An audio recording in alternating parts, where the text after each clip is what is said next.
क्या है जो एक दराज सी होती है, उसके चारों तरफ बाल होते हैं, जिसमें आदमी पहली बार डालता है, फिर औरत खुद ही डालती है। 13 अप्रैल 2024 पायल गेमिंग के चैनल पर एक वीडियो अपलोड होती है। उस वीडियो में गेमर ट्रीटमेंट पार्ट टक मोटल और भी कुछ गेमर्स थे, मगर सबसे अजीब चीज जो मुझे लगी वो थी पायल गेमिंग। क्योंकि चलो बाकी के क्रिएटर्स जिन्हें गेमिंग इंडस्ट्री का समझ के वहाँ बुलाया गया है वो डिजर्व करते हैं क्योंकि वो सच में गेमर्स है, मगर पायल गेमिंग क्या वो सच में एक गेमर है या गेमिंग के नाम पे 3+ कंटेंट डाल के सिर्फ लॉन्डो से सुपर चैट लेने वाली एक अडल्ट कंटेंट क्रिएटर है। मोदी जी से मीट अप वाली वीडियो में पायल गेमिंग का इंट्रोडक्शन कुछ ऐसा था। Most popular female gaming creator in the Indian gaming community और dynamic gaming creator of the year award इन क्रिएटर्स के यूनाइटेड 2023 कुछ ये शब्द लिखे गए थे। पायल गेमिंग के इंट्रोडक्शन करते वक्त इन दोनों जगह अपने गेमिंग पर फोकस करना। पायल के इंट्रोडक्शन में हर जगह गेमिंग लिखा हुआ है तो ऑब्वियसली ये एक गेमर्स ही होंगे। आओ नजर डालते हैं इनकी गेमिंग पर। डॉगीज हो गया रजाई में, मैं पागल हो गया तेरी किसी को पता भी नहीं चला कि ये जानबूझकर ऐसा कहा गया, सबको ओरिजिनल लगा। जानबूझकर के जुदाई को कुछ और पढ़ लिया, पर किसी को ये समझ थोड़ी आएगा। अभी तो ये शुरुआत है, अभी और कुछ वीडियो देखो फिर ये मैं इसके आगे का खेल समझाता हूँ कि कैसे पायल ऐसी सुपर चैट से को एड सेंस से ज्यादा पैसे कमा कर दिया है। तो समझ के बताना वो क्या चीज है जिसके पास है वो पकड़ के हिलाता है। वो क्या है जो एक दराज सी होती है, उसके चारों तरफ बाल होते हैं, जिसमें आदमी पहली बार डालता है, फिर औरत खुद ही डालती है। की काटे काटे पे घोड़ा बन जा मेरी रानी और ले ले मेरा। इतने वीडियो काफ़ी होंगे इसके कंटेंट को दिखाने के लिए। अब एक्सपोज करता हूँ इसके पीछे की स्ट्रेटजी को। इसके पीछे की स्ट्रेटजी काफ़ी सिंपल है। डबल मीनिंग बातों के सुपर चैट्स को पढ़ लूँगी, इतनी सी क्लिक कट करके शॉर्ट्स और रील्स में डाल जाएगी, जिसके बाद ये वायरल हो जाएगी। भाई लड़की ने एक डबल मीनिंग बात पर रिएक्ट कर दिया। सिंपल लड़के इसके चैनल तक आ जाएंगे, फिर वो उस लाइव स्ट्रीम को सर्च करेंगे जिसमें इसने ऐसे सुपर चैट्स पढ़े। मगर पायल गेमिंग ने तो मोस्टली हर लाइव स्ट्रीम में यही किया है, तो ऐसे वो सिंपल ऑडियंस के इसके हर लाइव स्ट्रीम को ऐसे देखेगी जिसके इसके सब्सक्राइबर और व्यूज इक्वल्स 2 मिलियन तो हो गई टगरी कमाई। लेकिन वेट से खेल तो अभी एक्सपोज ही नहीं है हुआ है। एक पॉडकास्ट में पायल ने खुद रिलीज किया है कि सुपर चैट से उसकी काफ़ी अच्छी अर्निंग हो जाती है। इसमें खुद बताया है कि एक बंदे ने पायल गेमिंग को 1 लाख सुपर चैट्स दिए थे। Was the highest I got was 1-2 lakhs I guess, or from one person. From one person, yeah. हालांकि आप एक बार में 10,000 ही भेज सकते हैं, मगर उस बंदे ने 10 करके 100 के उड़ा दिए उसे बंदे ने। और सुपर चैट्स पायल कैसे पड़ती है आप समझिए। एक बंदे ने एक सुंदर लड़की से डबल मीनिंग बातें बुलवाने के लिए 1 लाख खर्च कर दिया। ये आपके लिए जितना सुनने में शॉकिंग है उतना ही मेरे लिए है। जब ये मैंने पहली बार सुना था, क्योंकि मैं खुद एक यूट्यूब हूँ और काफ़ी सालों से यूट्यूब पर काम कर रहा हूँ, मुझे पता है कि इंडिया में किसी भी नीच को इतना पैसा नहीं जितना पायल अपने एक स्ट्रीम के सुपर चार्ट से कमा लेती है। इमेजिन ऑडियंस जो कि लाइव स्ट्रीम लगातार देख रही है, वो तो मोस्टली जॉब वो करते हैं नहीं होंगे, क्योंकि जॉब वालों के पास इतना ज़्यादा टाइम्स कहाँ है वो एक घंटा किसी क्रिएटर के लाइव स्ट्रीम देखे। तो इसके काफ़ी ज़्यादा चांसेस है कि पायल की जो बंदे ने 1 लाख का सुपर चैट भेजा है वो भी एक जोबेल लड़का होगा और उसने मोस्ट प्रोबेबली अपने फादर के अकाउंट से ही पैसे भेजे होंगे।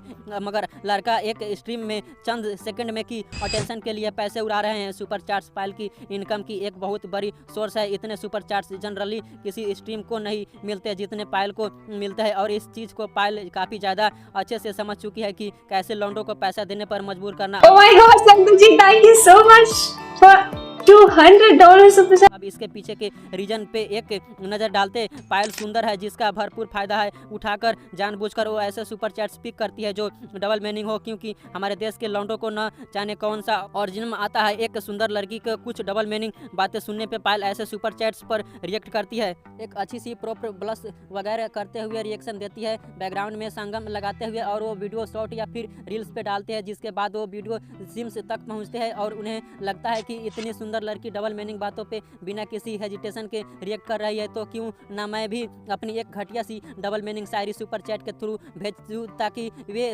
उस पे रिएक्ट करें और मैं भी अपने दोस्तों के सामने फ्लक्स मार सकूं। और इस ट्रैप में फंसकर काफ़ी सारे लौंडे इसको पीठ पीछे घर वालों के सुपर चैट्स भेजते हैं, चाहे वो सुपर चैट कितनी भी वल्गर हो या पायल उस पर रिएक्ट करेगी, एक ब्लश करने वाला रिएक्शन देगी जिसपे मीम बनेगी, प्यारी समझ गई, और उसके बाद वीडियो होगा वायरल। ये है पूरा गेम इसके सुपर चैट बिजनेस का। पायल अगर एक प्रोफेशनल गेम होती तो जिसे अपनी इसी स्किल और कॉन्फिडेंस होता तो वो गेमिंग घर ध्यान देती है, न कि ऐसे सुपर चैट्स पे। हाँ, मुझे पता है कि सुपर चैट सारे गेमर्स पढ़ते हैं, मगर किसी की क्लिप इतनी वायरल तो नहीं होती जितनी पायल की होती है, क्योंकि किसी की स्ट्रीम पे भेजी जा कर देखकर लो इतनी डबल मीनिंग बातें होती है नहीं, क्योंकि मोस्टली तो मेल स्ट्रीम्स है, उसने डबल मीनिंग बातें करवा के मजा थोड़ी आएगा। भला लौंडा को पायल ये सब बड़ी इजली शुरुआत में ही रोका सकती थी, या तो ऑडियंस पर ऐसे सुपर चैट करने को ले के गुस्सा होकर, या फिर ऐसे सुपर चैट्स को इग्नोर करके। इससे ये होता कि वो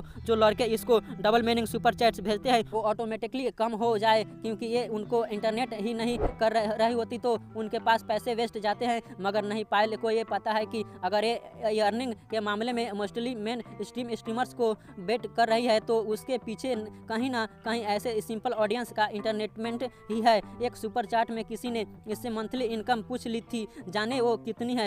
इतनी है कि ये एक महीने में 30 से 40 आईफोन्स खरीद सके। जी हाँ, बड़े आराम से। अप्रोक्स यानी 50 लाख इसका मंथली इनकम है, जो मोस्टली मैन स्ट्रीम्स से ज़्यादा है आज के टाइम पे। और बाकी के फीमेल स्ट्रीम्स तो कहीं से कहीं तक रेस में है कि नहीं, क्योंकि या तो उतनी सुंदर नहीं है या फिर वो ऐसे सुपर चैट्स भेजने वालों को फालतू में इंटरनेट नहीं करती। जो भी रीजन है, पायल ने बिजनेस तो बड़े दिमाग से और लॉन्डो के लस्ट पे खेल देख के खड़ा किया है, सेम मुस्कान करियर की तरह। तो यह था पायल गेमिंग के सो कॉल्ड गेमिंग कंटेंट की असली सच्चाई। अब ऐसे क्रिएटर्स को मोदी जी खुद मिलने बुलाए तो कितनी अच्छी बात है। आप खुद ही सोचो, यह सारी गेमिंग इंडस्ट्री को मोदी जी के सामने रिप्रेजेंट कर रहे थे और पायल फीमेल्स गेमर्स को। लेकिन क्या यह डिजर्विंग इंसान थी फीमेल गेमर्स को रिप्रेजेंट करने के लिए? मुझे ही यह समझ में नहीं आता है कि सारी इसकी सारी मीटिंग्स मोदी जी की हैंडल कौन करता है। उसे बस सब्सक्राइबर दिख गए, व्यूज दिख गए, मिलवा दिया। उसने इन्फ्लुएंसर को मोदी जी से नेशनल क्रिएटर्स अवार्ड में भी यही हुआ था, ट्रीट कर इंसान जैसे क्रिएटर्स को अवार्ड मिल गया था गेमिंग इंडस्ट्री से, जबकि उससे काफ़ी अच्छा गेमर ऑलरेडी एग्जिट करता है। इसका काफ़ी अच्छा एग्जाम्पल जो ना किसी फालतू की कंट्रोवर्सी में पड़ता है ना किसी में, लेकिन शायद वह नवंबर्स में इन लोगों के पीछे रह गया, जिस वजह से उसको ऐसे अवार्ड से या फिर मीटिंग्स में नहीं बुलाया गया।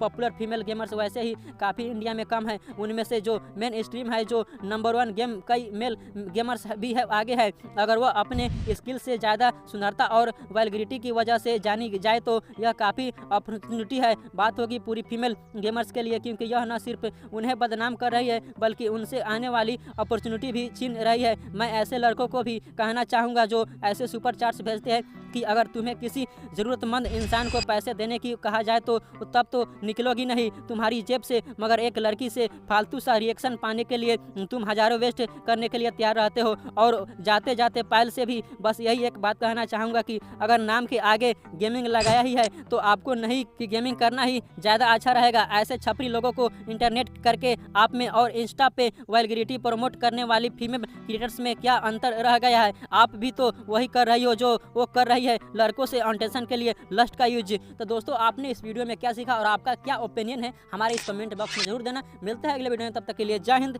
जय भारत।